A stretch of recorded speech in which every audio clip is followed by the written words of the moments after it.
This one's for Ladybug. As you know from the last video, he has a tendency to go around puddles. You can actually see where people have done the same thing. Apparently they don't like to get their vehicles muddy, or they're too afraid they'll get stuck in a small puddle. So just thought I'd point that out, that even though this is kind of remote and somewhat primitive, it's still very accessible by two-wheel drive vehicles.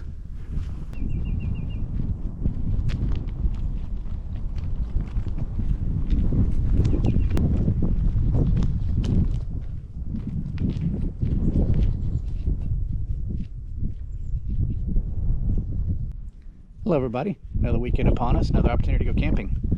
I'm back out here at Barefoot Camp for one more weekend of cold weather camping. I'm kind of on the solo trip this time around. Unfortunately, my friends had other things going on, so they couldn't make it, but that's okay. So Barefoot Camp is actually located just outside of Bend, Texas, which is near Lampasas, so it kind of gives you an idea of where it's at in Texas. And it's one of two privately held parks in this area. So you have Barefoot Camp, and then you have Sulphur Springs Camp, which I do believe is north of here. They both have their appeals. They're both on the Colorado River, so they both have excellent views. It's very peaceful to be out here. But I find that Barefoot Camp is actually a little more accessible. It doesn't require four-wheel drive. It's a little more formal, so you've got picnic benches, shelters, RV hookups, things like that. So Barefoot is a little bit more, like I said, a little more formal. Sulphur Springs, they have cabins that you can rent out. They're not great from what I hear, but they're a lot more primitive camping. So if you really want to be isolated or be in a location where it's not accessible or not easily accessible so that you can kind of have some privacy, it's actually a pretty good park to go to. So anyway, that's where I'm at this weekend, just enjoying the river. It's actually up since we've had a lot of rain, which is nice. It's good to see the bass flowing and all that good stuff. But really, I just wanted to talk about something that I was thinking about recently, and it really came down to the triggers that kind of put me in the mode to buying a trailer. And I think everybody has a unique story when it comes to why they're looking for a trailer or why they've invested in a trailer.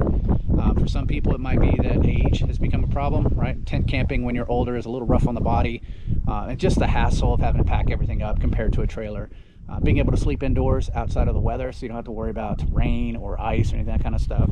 There's a number of different reasons, but for me, it actually started a couple of years ago when some friends and I went down to Padre Island. And so for those of you who don't know, Padre Island is actually made up of two islands. There's North Padre Island and there's South Padre Island. South Padre is typically where you have like Port Isabella, and it's kind of a party town area. North Padre Island, what they call Mustang Island, is not. It actually has the Padre Island National Seashore, so it's a park. So it's a little different in the sense that it's not too crowded. You don't have to worry about the party scene being there too much. But in Padre Island north side, there's actually a section of about 60 miles of the park that is really reserved for four-wheel drive vehicles only. It's an unkept part of the beach. They don't maintain it, so your chances of getting stuck are high depending on what time you go in the year. And we call that area Big Shell. And so typically we like to go out there because it is four-wheel drive capable vehicles only, and you can get some remoteness to it. You can camp on the beach. It's kind of nice. Well, the romantic idea of camping on the beach sounds nice in theory, but unfortunately it's rarely the case. We did some tent camping about midway into the drive, and from the moment we stopped, it was really a hassle. You have to dig out a flat area to put your tent. You have to get things set up. You got to make sure you don't get run over by other cars. So you have to kind of be up near the dunes. And the idea of the ocean waves and the breeze and all that, it's really nice. But what a lot of people don't realize is that breeze is dynamic. So during the day, you get the onshore breeze where you get the breeze coming in off the ocean. It's nice. It's got the wave sounds, all good. But about 4:30 in the morning, you get a breeze that goes the opposite direction, comes from land out to sea. And so it cancels out that ocean breeze, which means for about an hour, everything gets flat. There's no wind, there's no noise, but that also means all of the bugs come out. And so my first-hand experience with this, literally it was about 4 in the morning. I have to go relieve myself, so I get out of my tent. And I left the flap open, which is a no-no. You really shouldn't do that at night, especially when it's flat like that. So when I returned to my tent, there was about 1 million mosquitoes inside the tent with me. So for the next hour and a half, I'm squashing mosquitoes, trying to clear them out of the tent, and there's blood all over the tent from where they're sucking on me, and obviously it was just a miserable time.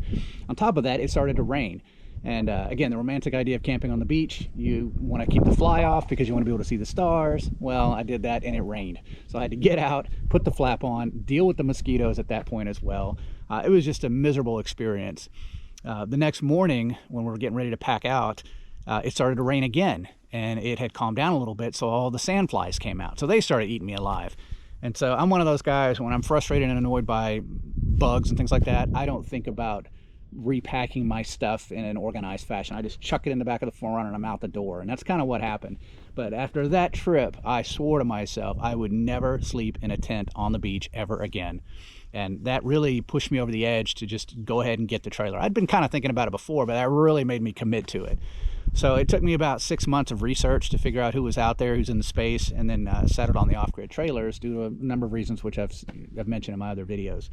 What's been interesting is that over the last year since I've had my trailer, I've noticed a significant increase in popularity in trailers. And to the point where I'm starting to see commercials, ads for things like Chevrolets and Dodge, where they're actually towing a camper trailer like an off-grid trailer, but it's an unbranded version in the advertisement. So they're kind of putting out there that, yeah, you can tow one of these things with this type of truck. So it's been interesting to see the evolution of where these trailers have gone and how popular they've become. And I used to think maybe COVID was the reason, because as we stopped traveling by air, people wanted to get out and do stuff. But it's been a year now since COVID kind of, I wouldn't say went away, but it became manageable. And yet people are still investing in ways to go camping. So just some interesting food for thought there. And like I said, that was my trigger for investing in a trailer, was that one experience I had on the beach. Be curious to hear your experiences. If you don't mind, leave some feedback in the comment section. You know, what pushed you over the edge to get a trailer? Was it an event similar to what I had, or was it age? Is it something else? You know, some of the reason why you're investing in the trailer. I'd like to hear your story as well, and then, you know, kind of share that experience with you. Anyway, I appreciate everybody's subscriptions and the views. We've had a massive increase lately, which I like to think that's because maybe the content's gotten a little better for everybody. I enjoy making these videos. I appreciate everybody subscribing. We're getting close to that mark that we need to kind of be able to shut the ads off. Hopefully these have been enjoyable. I hope you're all having a great weekend, staying safe and staying warm, and look forward to the next video. Thanks.